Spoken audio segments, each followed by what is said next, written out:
Right guys, we are in Darlington, lovely part of the northeast. Being approached by someone who's got a home bar. Now you're going to be very shocked here because I don't know whether I'm going to be filming a home bar or a scene out of Breaking Bad. It's going to be unbelievable. Let's go and check it out.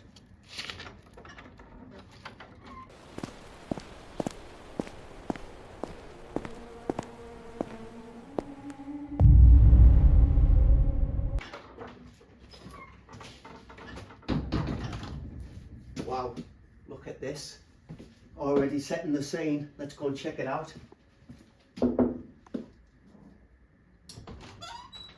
Hi, I'm James. Come on in. Unbelievable, look at this.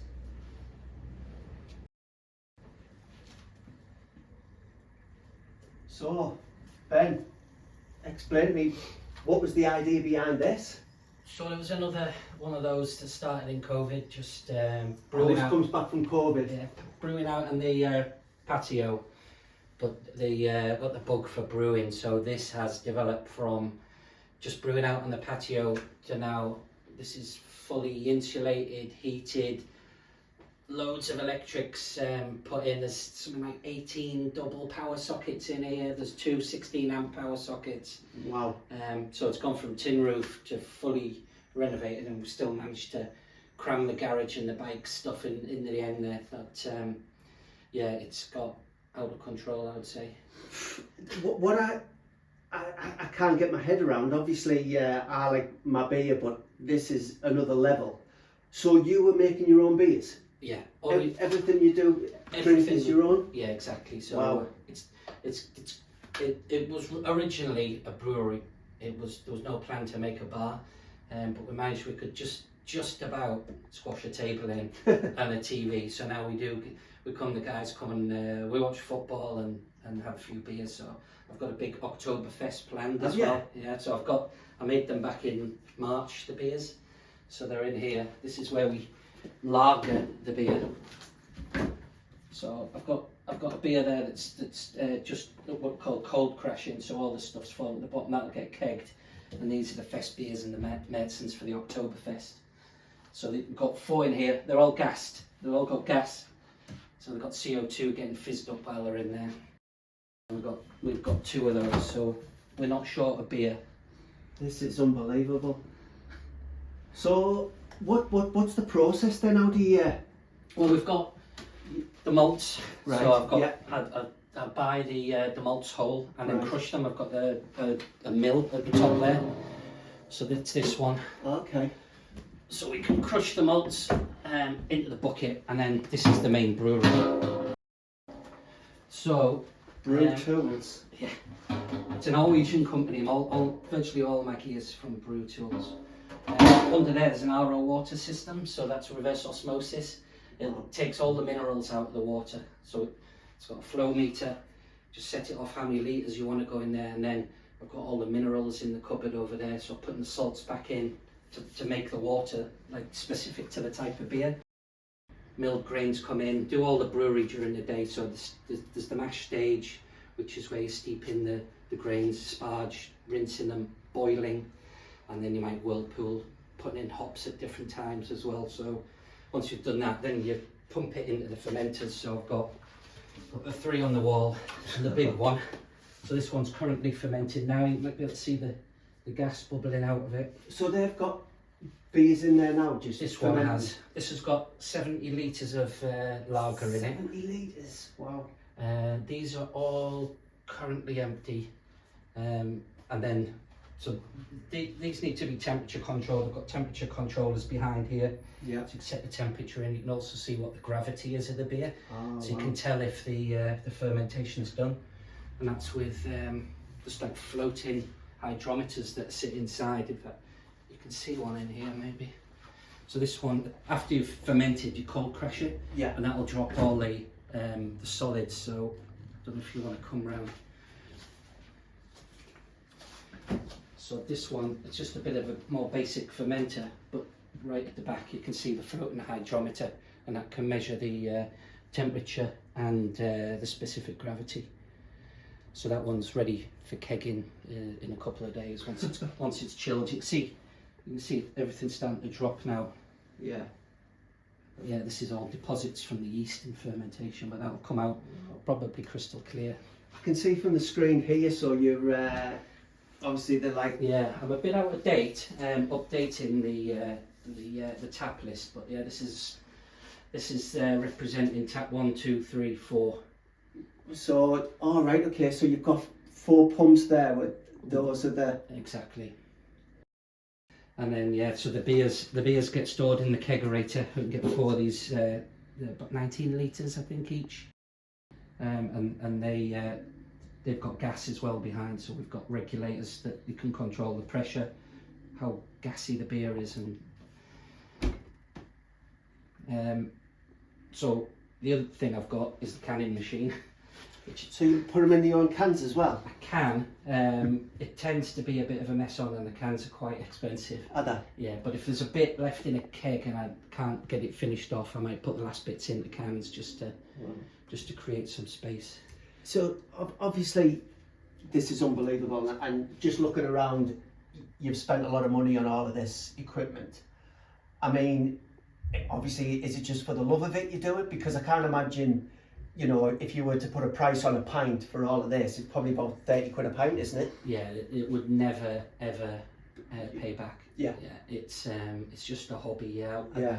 I would love to have my beer in a pub, but there's just so many barriers to doing that. It wouldn't even be about making money. Just to show, you know, that you can make beer and it's good beer. And I mean, I think sometimes they're not great, but usually they're good. Yeah. The guys come around, we might meet here and then head into town, and this is often the best beer that we've had. Is it? Yeah. What's your favourite then? What's your best beer you've got? I like hazy IPAs. See, I love a hazy. Yeah. I Hazy Jane, like it. Yeah, like that sort of that. stuff. The older one, the newer Yeah. one's not so good. But my mates like lager, so I make a lot of lager. Do you? Yeah, so that's 70 litres of lager in the big fermenter. But I won't drink much of that.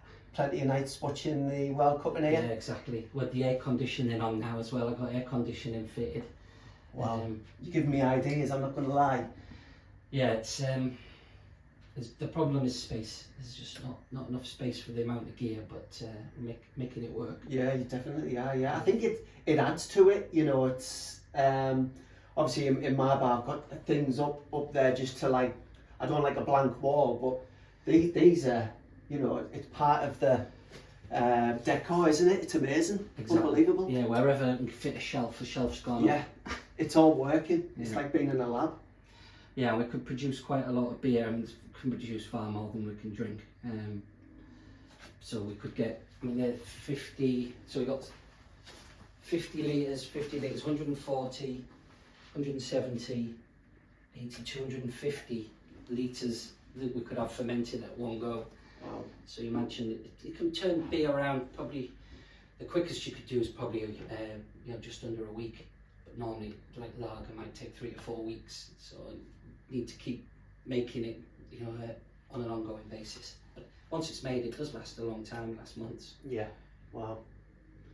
I did, you know, going around people's bars. I know everybody loves a beer, but I didn't think I'd ever see somebody have this sort of passion and love for not just drinking it but making it. It's very impressive. Yeah, I think it's about. I do love making it. I need the social side because I can't get through it. Yeah, no, I think that's it, isn't it? You do, you know, everybody who's got a bar loves socialising. Yeah. This is taking it to another level. But hey, proof's in the pudding there. Yeah, exactly. Let's, shall we have a taste and see what it's all about, Ben? Yeah, let's see. Right, let's have a look at this. So this one's called? This one is a hazy IPA. I haven't named it. I actually utilised a lot of the leftover ingredients that I had, so there's a lot of hops out of the freezer that I just wanted to use up, but I'm pretty happy with it. This will give you an idea anyway. Yeah. What percentage is this one, Ben? It's going to be about 6%. 6%. Good job I'm not driving. There we go. Well, look at that. Yeah, a bit frothy, but Let's do the 3-finger test there. Absolutely bang on that. Right. That's as you can see, lovely carbonation there. Oh, smells like a neck oil. Yeah. I like that straight away.